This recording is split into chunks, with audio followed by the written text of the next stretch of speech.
At my husband's funeral, my son Daniel stood at the podium with a trembling voice and thanked another woman. She was the one who was truly family to us, he said. At that moment, all eyes in the room turned to the woman in the front row, the one in the fitted dress and perfect makeup with delicate tears resting in her eyes. And me, the real wife, the mother, I sat off to the side, unnoticed, invisible.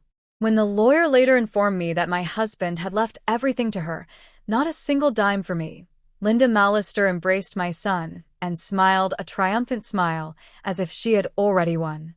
But then I pulled out the second wheel, and just like that, there was no one in the room smiling anymore. I never imagined my life would begin anew at a funeral. Robert died in a sudden car accident. He was driving downtown that morning in a heavy rain. They said the brakes failed on a curve and the car crashed into a supermarket. He was gone quick.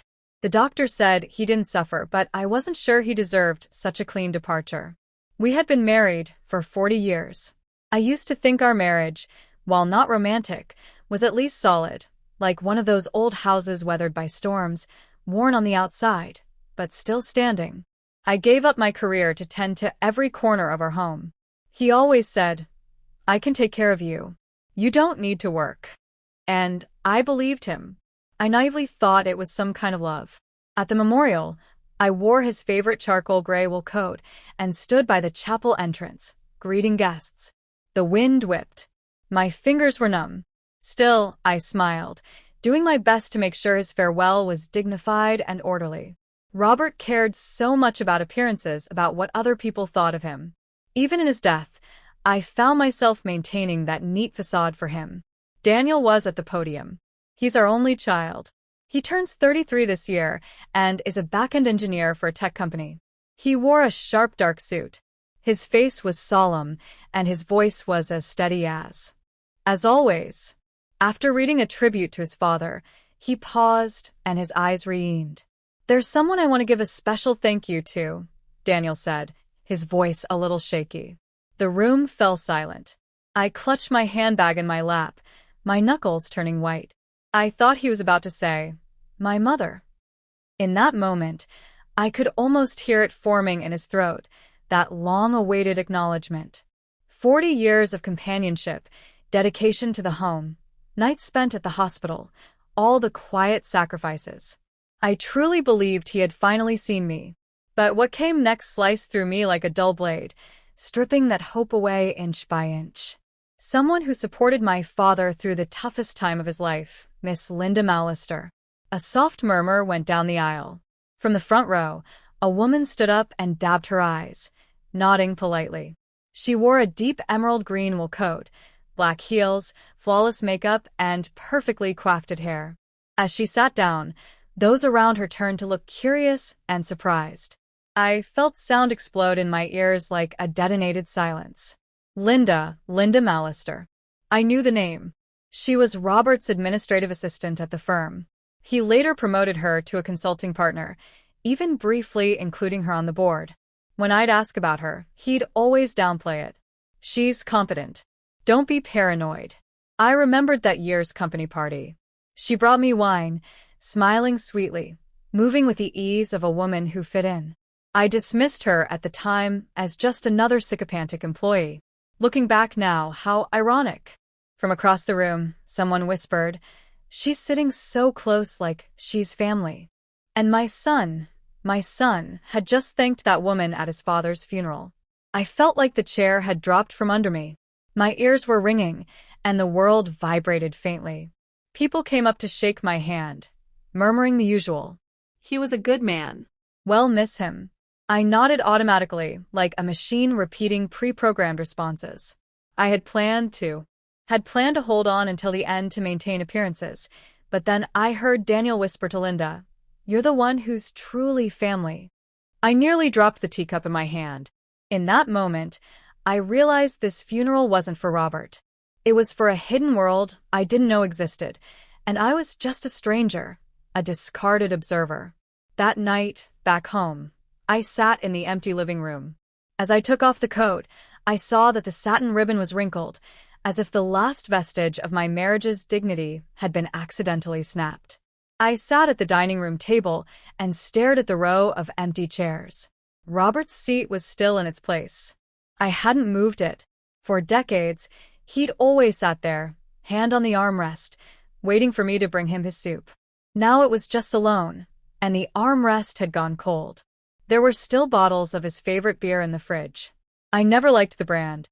It was too bitter, but he'd buy a six-pack every week just for him. Turns out habit is the cruelest prison. I didn't sleep that night. I pulled out some old photo albums. In the photos, we were still young. There was light in his eyes. I smiled easily back then. I even found an old employee ID from when I was a financial consultant at his firm. Short hair, self-assured, always seated second from the right at every board meeting. Then he told me, "You should quit. I'll take care of everything." And I foolishly listened. I closed the album and poured myself a glass of water. The kitchen clock ticked. I realized all the pride, all the patience I had once poured into keeping our marriage intact had been buried the moment he died. What I didn't know, however, was that beneath all this was a deeper betrayal. The next morning, every word I heard in the lawyer's office felt like a line from a life script I was never invited to read. The air smelled faintly of ink and old wood cabinets. A faded print of the Constitution hung crooked on the wall, and sunlight filtered through the blinds, slick, casting clean stripes across the countertop. I paused for a second with a rag in my hand and thought that was how my marriage had been maintained. Tidy, silent, until the kitchen no longer felt like mine. The email subject was simple. 3 suspicious transactions, key preliminary legal feasibility assessment. I opened it. A few familiar PDF statements filled the screen. Ruth had annotated them. The company name, Kint Consulting, LLC. The account tied to Linda. The transfers, 3 payments totaling over $350,000, carefully staggered over 5 years, each one timed just outside the company's official audit cycles. She added a note. This sum lacks sufficient justification. Unless invoices for services of equivalent value can be produced, this is potentially a fraudulent gift. There it was, the proof. I felt a knot of resolve form in my chest. I knew what to do. That afternoon, I called a lawyer who specialized in fraud and corporate law. "I have a whole host of questions," I said, my voice steady and clear. "I believe my late husband systematically plundered his company to aid his longtime mistress." The lawyer was a woman named Michelle Robinson. She was in her mid-50s, and her voice on the phone was warm and no nonsense. She listened calmly as I talked. "You need to send me everything you have," she said. "Every document, every email, every photo." I hung up and started copying the files. When I was finished, I had over 50 documents. I printed everything out, arranged it neatly in a folder, and took it to her downtown law office. Her firm was in a glass skyscraper, and I took in the view of the Chicago skyline as I waited. When she walked in, she had a kind, professional smile. She had a sharp haircut that framed her chin and wore a perfectly fitted suit. She took the folder, flipped through it, and nodded. "We will go through this," she said. "I'll be in touch." "Thank you," I said, looking at her. She betrayed me, and my son helped her. I want her to pay back him the whole time. And in that moment, there were tears in many eyes. Daniel walked over and hugged me softly. "Mom," he said, smiling. "When did you get so good at giving speeches?" I smiled back. "I always was. You just weren't listening." We both laughed. Everyone laughed. Before the party was over, I took a short walk in the garden. I stopped in front of the crabapple tree I had planted 20 years ago. "Last year, this thing almost died," I said. "I almost cut it down, but this spring it bloomed earlier than ever, and it's still blooming." The women chuckled. I added, "Even she knew what is still alive should not be given up on." That night, when everyone had left, I folded up the chairs and put them away in the shed. The porch wind chime tinkled softly in the breeze. I turned to watch the sunset. It rested above the old maple tree at the end of the street, as if to say, "Who are you really?" I took off my heels, walked barefoot into the house, hung up the dress, and went to bed. I knew who I was. I was a survivor, a fighter, and the truth had set me free.